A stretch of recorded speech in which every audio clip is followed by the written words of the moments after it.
Sorry. That's okay.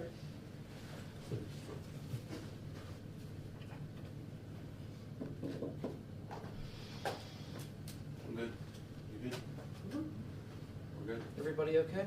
All right. I'd like to thank everybody for coming. This is going to be an update on the Stella Williams baby case that we've been working on.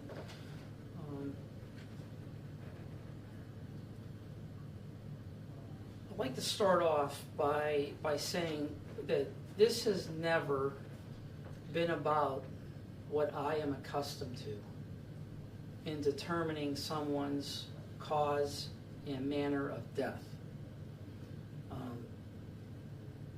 This is about what is ethically and spiritually the right thing to do. Making a wrong a right. And, you know, over the last week or so, I have received many phone calls, text messages, emails, letters from people from all over,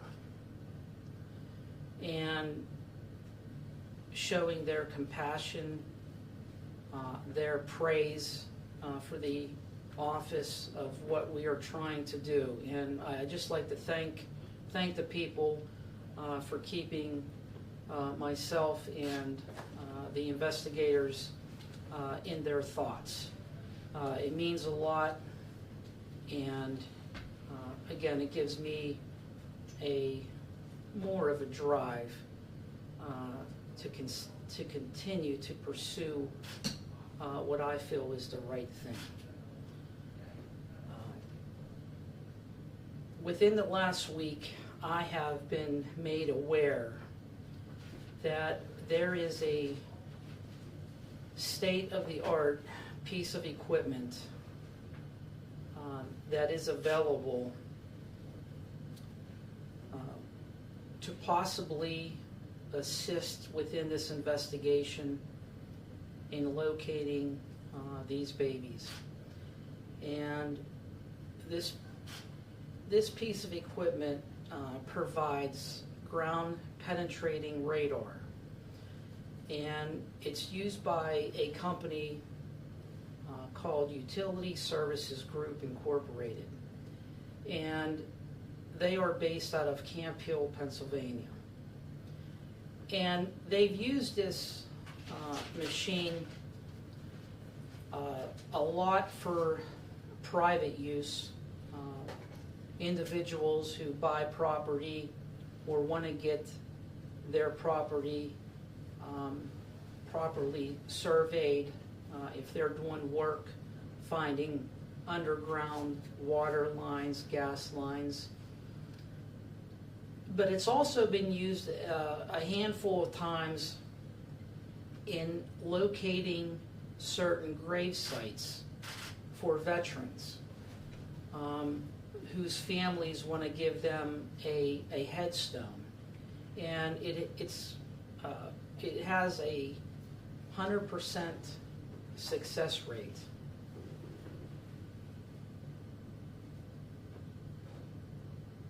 I have reached out, well, first off, knowing this information, you know, I have to make a decision. Do we stop and call it a day and say, we've done something positive by bringing home these two baby skulls and putting them in a general area where the remaining siblings are? Is that acceptable? And it's my belief it's not. I could not sleep at night knowing what if I would have brought this piece of equipment in, and we could have united these babies together. And through all the cards, messages that I've received, a lot of people are telling me that this was put in my hands for a reason. And I have to do what is in my heart. And therefore, I am going to bring this piece of equipment in. This will take place this Friday. And in addition to this piece of equipment, they're going to also, the company is going to send a certified operator. We have the operator and the equipment for the entire day.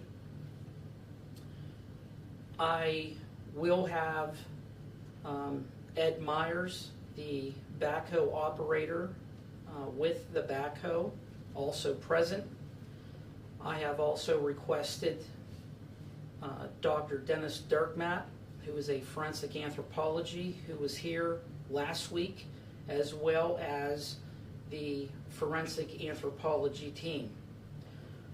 My office will also be assisted by the Cambria County EMA department and Box 11. They will be providing certain support, again, to the operation that will take place Friday.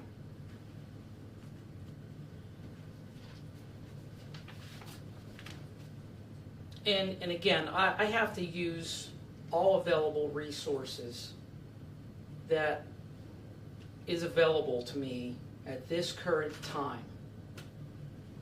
And myself, along with my office staff, we are very hopeful that we will succeed in our mission in reuniting these babies.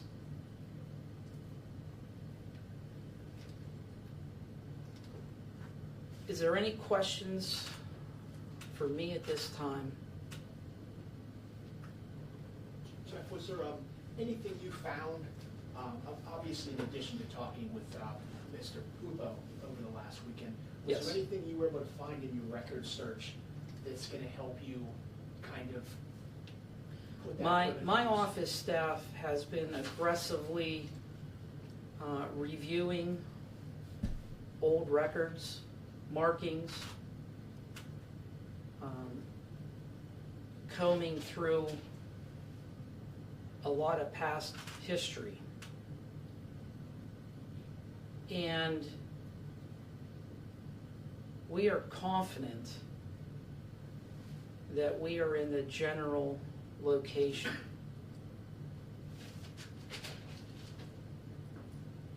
And hopefully this radar equipment will provide a sound pinpoint location of where these babies are, that we can proceed. And you know, again, I want to reflect on the decision-making process that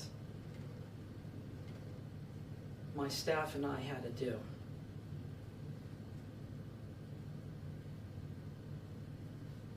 This piece of equipment does not go through objects. So there is a probability that we may have to exhume the 2 baby skulls that we just buried in order to see what is below that, if we are very close or were very close.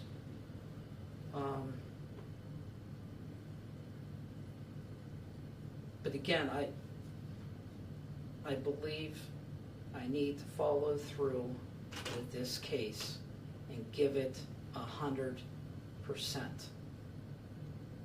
And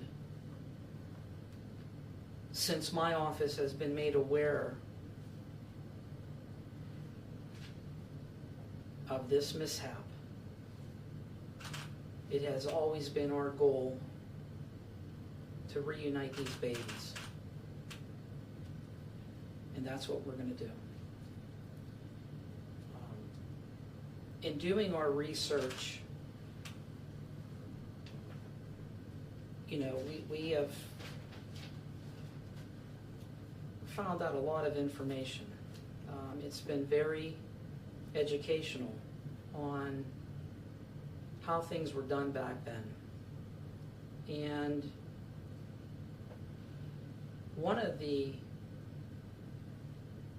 things that we found out was back then, to separate graves, they used doors, wooden doors.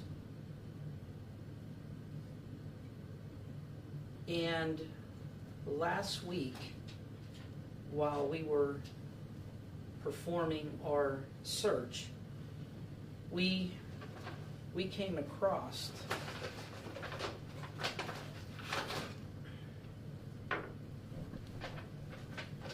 a doorknob, and it was approximately 4 to 5 feet underground. And we also found some wood in that area. And we were all stumped. What the heck is a doorknob buried this far down? And it was through our research that we found out that doors were used back then to, again, separate the grave sites. So is there any other questions for me at this time regarding the case and Friday? Yes? I'm sorry. As for Friday, I know you said you'll have that piece of equipment all day, and then you'll bring back Ed Myers, the backhoe operator. Does that mean you'll start as early as you can and go until you find something, go until end of day? What might that look like? It's going to look like minute by minute progress.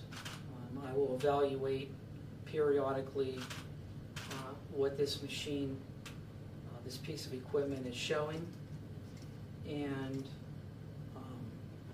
the confidence that I have at that time with a location. So it's going to be a minute by minute progress. Are you looking, not only the mystery out there is there anything buried there? Is that part of the reason you're going forward with this, because there could be no remains there, and these remains could be across the country at different museums, things like that? I feel confident to say at this point in time that I believe that, and we have witnesses that were there. Again, I've spoken with former coroner John Barron. I have spoke with Mr. Pupo, actually at the grave site on Saturday. And through our investigation here from within the office, we are all confident that they were buried. There was a box buried? That there was a box buried, correct. Are you confident that there was anything in that box? I am hopeful.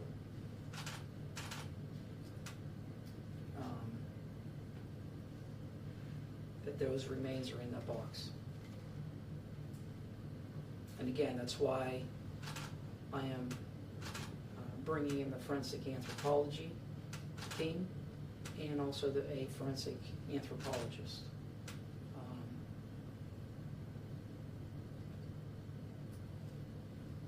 Just in case we do find, and hopefully find, this box, we can properly analyze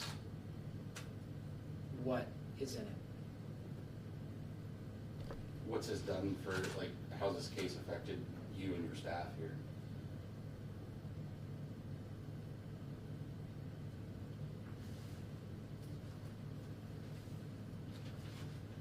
This case has been mentally exhausting. But it's something that needs done. It's on my watch, and we're going to do the right thing.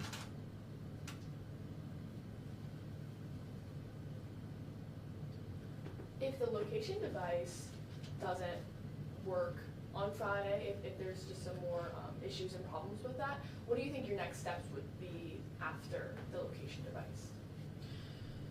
So, if this device, this machine, does not perform,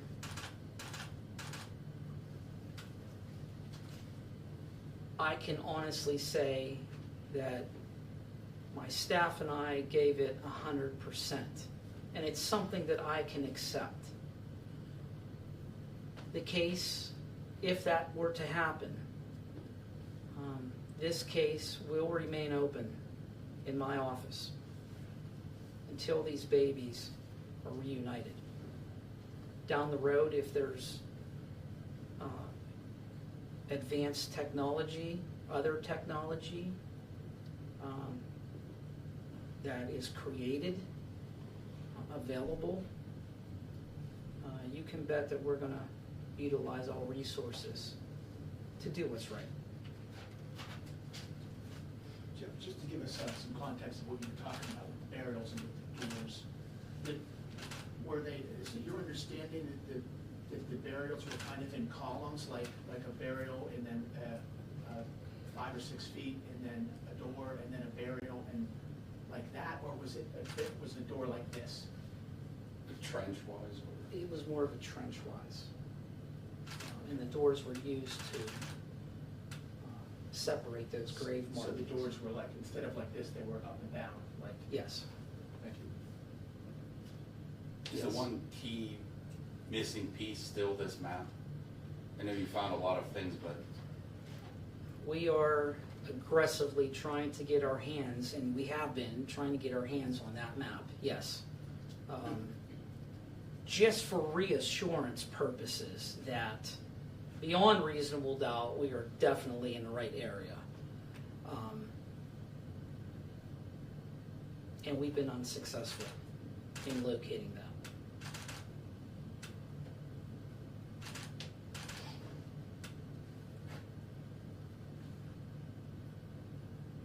Any other questions regarding this case?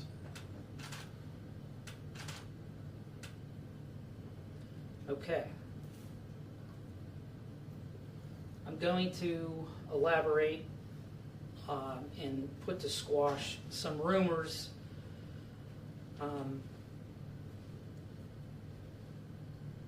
We have in our possession a baby that was found in a lunchbox back in the 1960s. In no way is this related to the Williamsons' babies at all. And just to be as transparent as possible with this baby in a lunchbox. Again, it was found in a partition wall of a home that was being torn down by contractors. It was in Erinfield Borough, Cambria County. Joseph Govecker was the coroner at that time.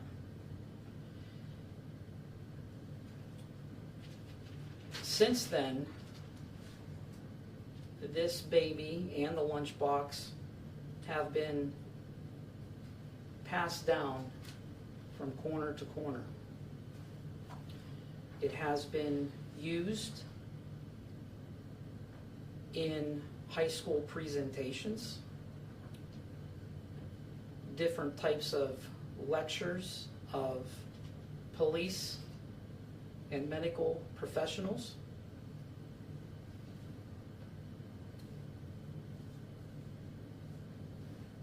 And since I have become coroner, this baby has never left this office. And we have been trying, since I have taken office, to properly bury this baby.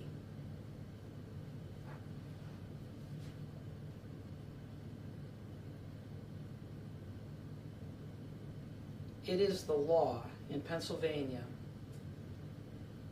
that nobody can be buried without a death certificate and also proper documentation of a burial permit.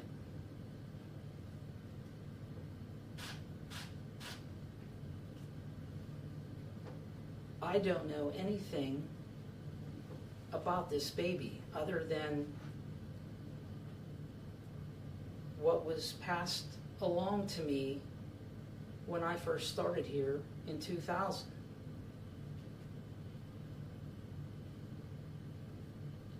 I don't have any investigative reports, paperwork. We do have some news articles.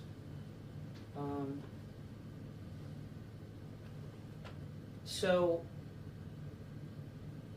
if you're, I'll answer the question before it's even asked. You know, what the heck have you been doing since you've been coroner with this? It is taking, unfortunately, an astronomical amount of time. It's very frustrating, but I have to follow the law. And I just can't take this baby to the cemetery and bury it. We are working with a local funeral home, and I have been in contact with many funeral homes in the area. And we are waiting for proper documentation and authority from the Department of Health in order to bury this baby properly.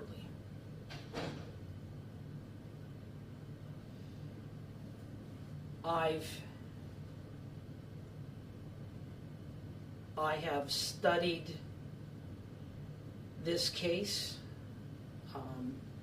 We thought we could use genetic genealogy to assist us. And genetic genealogy cannot be used on a stillborn baby. So I had a forensic pathologist at Forensic DX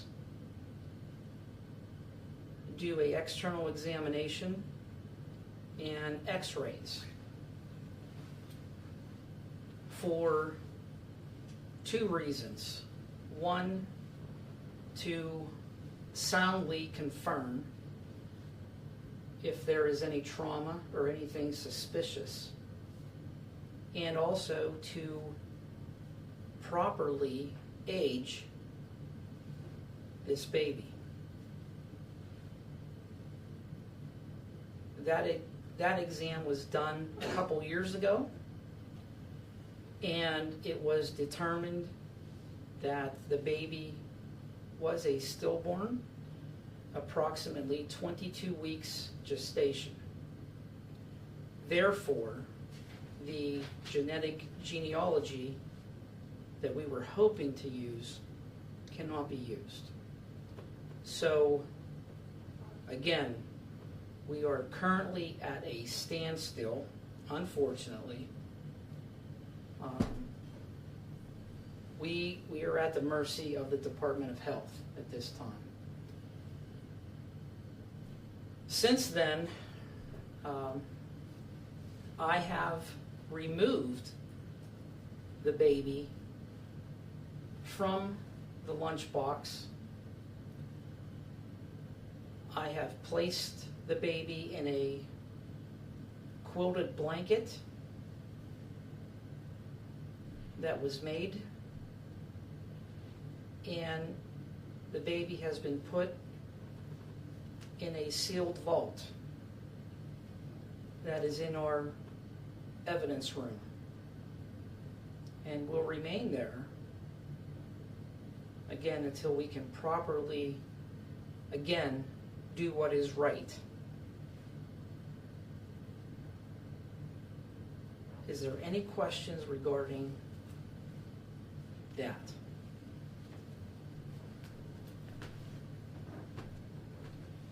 And again, you folks that know me, you know I'm very transparent, open and honest, right to the point. And after this press conference has ended, I want to give each of you time to photograph and video the lunchbox and the vault, and any questions that you may have. I also am going to provide you, each of you today, with information regarding the ground penetrating radar device that we will be using this Friday. And I also have a photograph, an illustration of how this technology works. And I'll answer any questions at that time as well. But is there any other questions for me regarding either one of these cases? Okay, I thank you very much.